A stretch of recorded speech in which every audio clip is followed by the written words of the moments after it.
সেনাবাহিনীর ম্যাজিস্ট্রেসি ক্ষমতা আরো ৩ মাস বাড়ানো হয়েছে।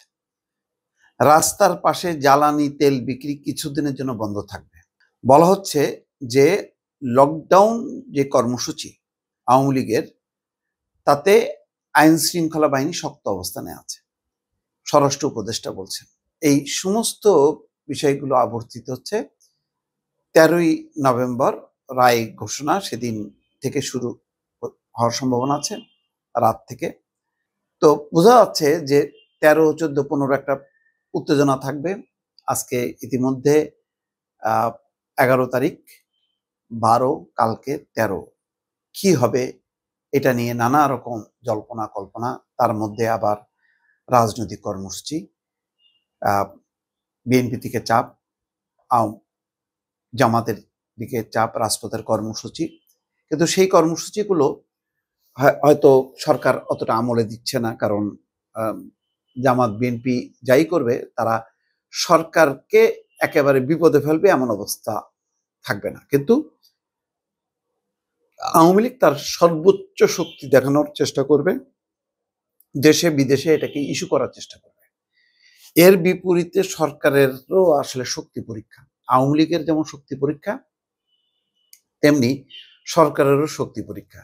সরকার কতখানি মোকাবেলা করতে পারবে আর আওয়ামী লীগ কতখানি শক্তি প্রদর্শন করতে পারবে, এটা হলো খেলা। ইতিমধ্যে গত কাল থেকে শুরু করে আজকে পর্যন্ত মোটামুটিভাবে বলা যায় যে তারা একটা আতঙ্ক ছড়াতে পেরেছে। কালকে থেকে পরিস্থিতি হয়তো আরো মানে এক ধরনের উৎকণ্ঠা, উদ্বেগ, শঙ্কা, আতঙ্ক, এগুলি সবকিছুই বাড়তে থাকবে। তো শেষ পর্যন্ত সেই অনুযায়ী কি অ্যাকশনে আসতে পারবে কিনা আওয়ামী লীগ, সেটা নিয়ে নানা রকম গবেষণা চলছে। বলা হচ্ছে বিপুল পরিমাণ অস্ত্র ইতিমধ্যে ঢুকে পড়েছে দেশের ভেতরে, এবং সেই ধরনের আইন শৃঙ্খলা বাহিনীর দুর্বলতা, রাজনৈতিক দলগুলো নিজেদের মধ্যে তাদের টানাপোড়েন, এবং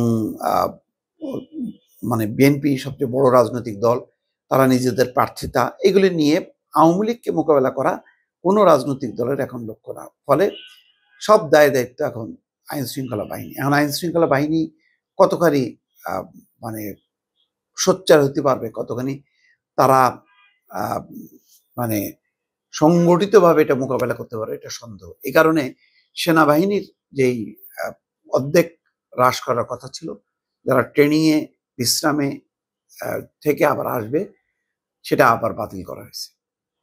তো তারপরও কিন্তু উদ্বেগ উৎকণ্ঠা কাটছে না। সবাই মনে করছে যে আরো বড় ধরনের একটা পরিকল্পনা হয়তো কালকে বা পরশু ঘটাতে পারে। কি ধরনের ঘটনা ঘটাতে পারে, যেটা আন্তর্জাতিক একটা খবরের জন্ম নেবে, সেই রকম একটা পরিস্থিতি তৈরি করার চেষ্টা করা হচ্ছে।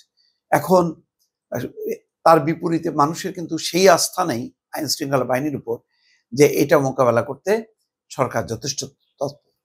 এইরকম একটা শঙ্কার মধ্য দিয়ে কিন্তু মানুষ এখন দিন কাটাচ্ছে। মানে অনেকটাই কি বলবো, যে তাদের আশা ভরসার কোনো জায়গা আপাতত নেই। দর্শক।